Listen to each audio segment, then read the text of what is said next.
Assalamualaikum warahmatullahi wabarakatuh. Bismillah, alhamdulillah, wassalatu wassalamu ala rasulillah Sayyidina wa maulana Muhammad ibni Abdillah alladhi ulida bi Makkah wa hajar ila Madinah wa ala alihi wa ashabihi wa mawalah wa la hawla wa la quwata illa billah.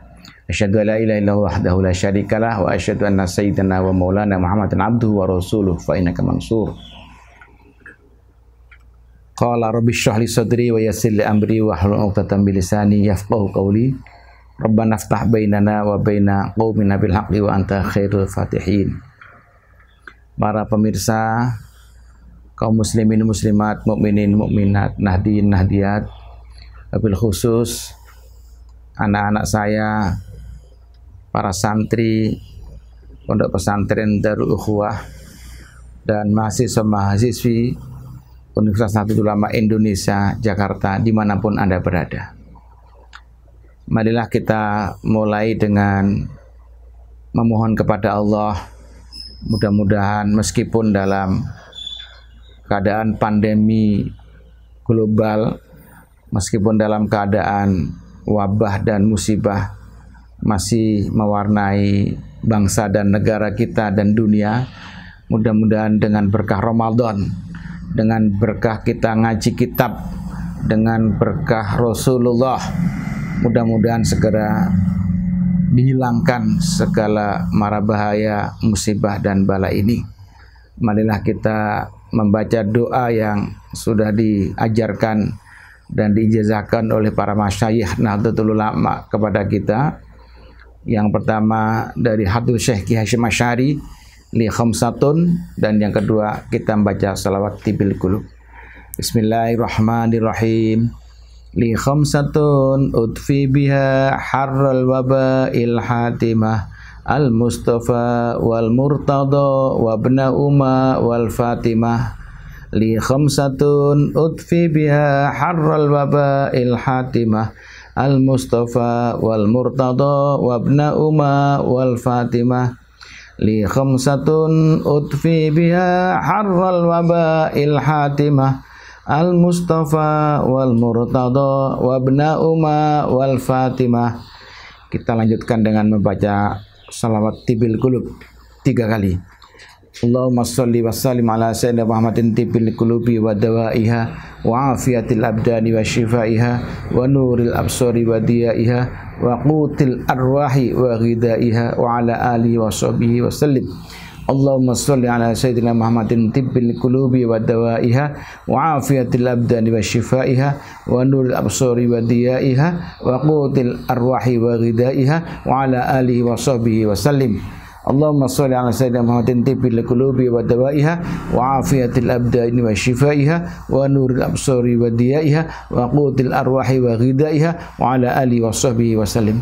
Bismillahilladzi la yadurru ma'a ismihi syai'un fil ardi wa la fis sama'i wa huwas samiul alim. Bismillahilladzi la yadurru ma'a ismihi syai'un fil ardi wa la fis sama'i wa huwas samiul alim. Bismillahilladzi la yadurru ma'a ismihi syai'un fil ardi wa la fis sama'i wa huwas samiul alim. Terima kasih. Kita lanjut kali ini dengan membahas dan membaca kitab Arba'in Nawawiyah. Pada hari ini kita sampai pada al-hadisus sani, hadis yang kedua di dalam kitab Arba'in Nawawiyah. Yang akan kita lihat adalah pada hadis kedua ini membahas soal tiang agama. Ngan Umar radhiyallahu taala anhu aidan qala, diterangkan dari sahabat Umar radhiyallahu anhu aidan lagi qala, bainama nahnu julusun inda Rasulillah sallallahu alaihi wasallam, ketika kami sedang duduk-duduk bersama dengan Rasulullah sallallahu alaihi wasallam, zata yaumin, pada suatu hari, ittala alaina rajulun syadidu bayatis thiyabi, tahu-tahu ada nampak seseorang laki-laki yang putih sekali pakaiannya, syadidu sawadis sya'ri, yang hitam sekali rambutnya, la yura alaihi atharu safari, tidak nampak dari mana dia datang, tidak menampak dari mana dia pergi. Wala ya'rifuhu minna ahadun, satupun dari kami yang duduk-duduk itu tidak tahu siapa dan dari mana tetamu Rasulullah pada saat itu. Hatta jalasa ilan Nabi sallallahu alaihi wasallam, kemudian tahu-tahu dia duduk di depan Rasulullah. Fasnada rukbatayhi ila rukbatayhi, kemudian menyandarkan seseorang itu dua lututnya kepada dua lututnya Rasulullah Kanjeng Nabi Muhammad. Wadha'a kaffayhi ala fakhidhihi, kemudian seseorang tadi itu menaruh dua telapak tangannya di atas dua pahanya Kanjeng Nabi Muhammad. Wa qala, tamu tadi bertanya, "Ya Muhammadu, akhbirni 'anil Islam."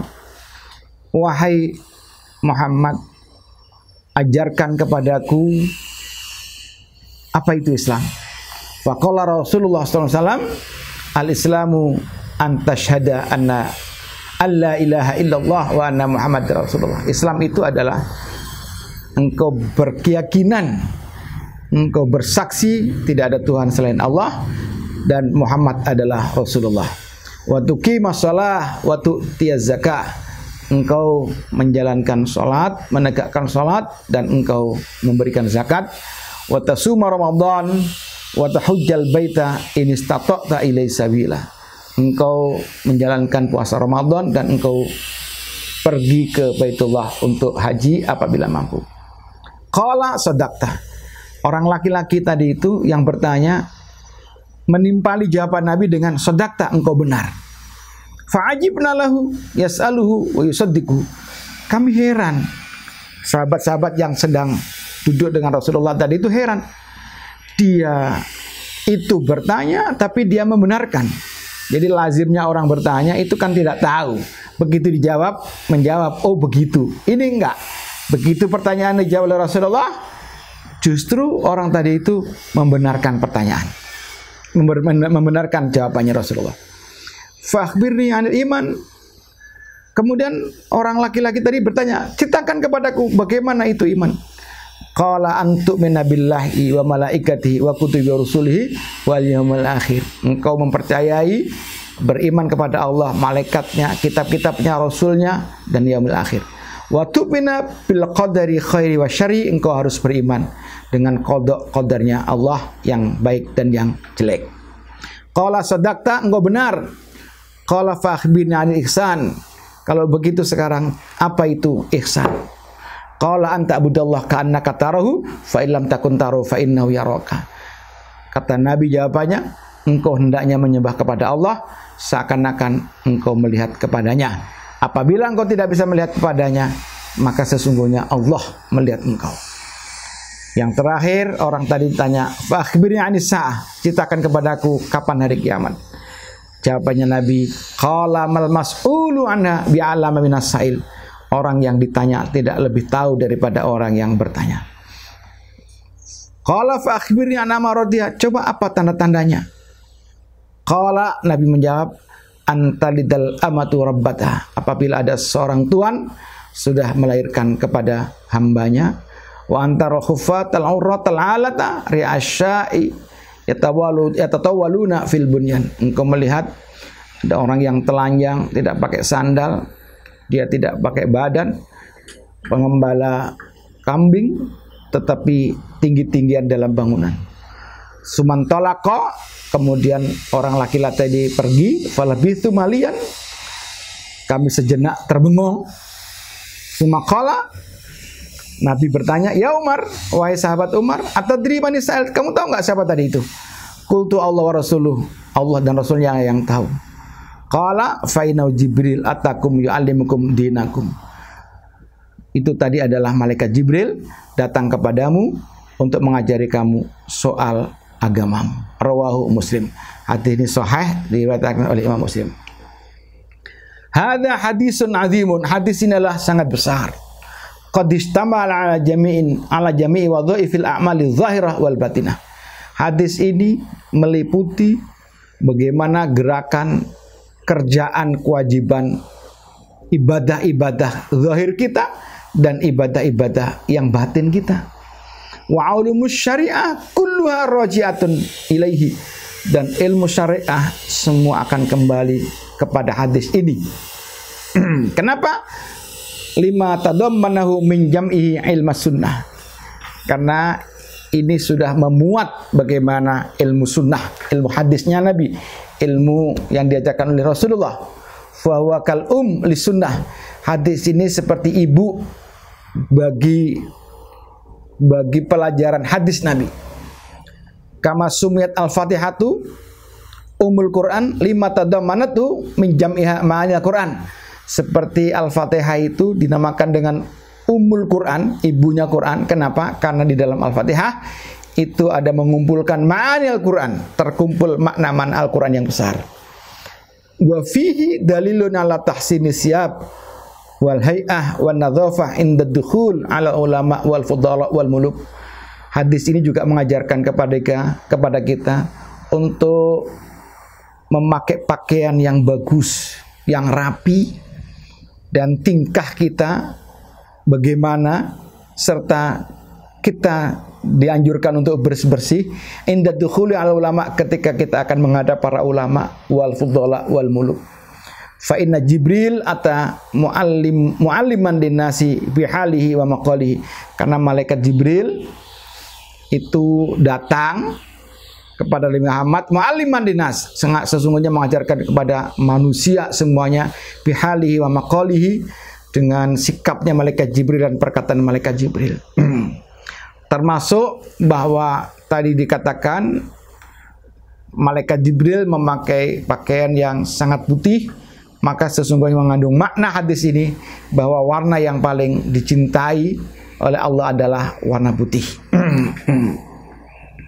Para hadirin, para jamaah, para pemirsa yang dirahmati Allah Subhanahu wa taala. Hadis ini memuat ajaran yang paling pokok kepada kita, memuat pokok-pokok tiang agama, yaitu apa itu iman, apa itu Islam, dan apa itu ihsan. Hadirin, sebelum sampai ke sana, sedikit saya selipkan bahwa hadis ini juga mengandung arti dan makna pelajaran bagi kita, bahwa mencari guru itu penting, bahwa ada syekh penuntun murabbi itu penting. Inilah pentingnya kita mendapatkan guru untuk mendapatkan sanad. Sesungguhnya kalau ingin langsung mengajarkan kepada Nabi Muhammad tanpa malaikat Jibril, bisa atau tidak? Tentu sangat mudah, tentu sangat gampang. Tetapi tidak, oleh Allah didatangkan seorang guru kepada Nabi Muhammad. Ini pelajaran bagi kita. Apalagi soal agama, maka semua kita hendaknya kita punya guru. Dan guru itu adalah manusia. Dan guru itu adalah yang mengajarkan. Bukan hanya sekedar kita membuka internet, bukan sekedar membuka Facebook, bukan hanya sekedar membaca buku, tetapi tidak ada yang nuntun kepada kita. Inilah yang namanya al-mursyid atau al-murabbi atau al-muallim, guru yang mengajarkan kita. Jadi kalau tidak ada sanad, kalau tidak ada guru, tidak ada silsilah, jangan-jangan guru kita atau ilmu kita dapatkan dari setan, jangan-jangan. Oleh karenanya maka hadis ini juga mengajarkan kepada kita sekali lagi pentingnya sanad, pentingnya guru, pentingnya syekh. Hadirin yang dirahmati oleh Allah Subhanahu wa taala, hadis ini juga mengajarkan kepada kita betapa tiang agama itu mesti harus masuk di dalam diri kita, dan sama pentingnya bahwa tiang agama itu adalah iman, Islam, dan ihsan. Tadi sudah diajarkan oleh malaikat Jibril, Islam itu adalah rukun Islam yang seperti kita tahu sekarang, syahadat, sholat, zakat, puasa, haji. Iman adalah 6 rukun iman yang sudah kita tahu. Dan ihsan adalah, nah ini yang penting, ihsan tidak kalah pentingnya ihsan, kesadaran melihat Allah, atau paling tidak kesadaran kita dilihat oleh Allah Subhanahu wa taala. Para pemirsa yang dirahmati Allah Subhanahu wa taala, Kalau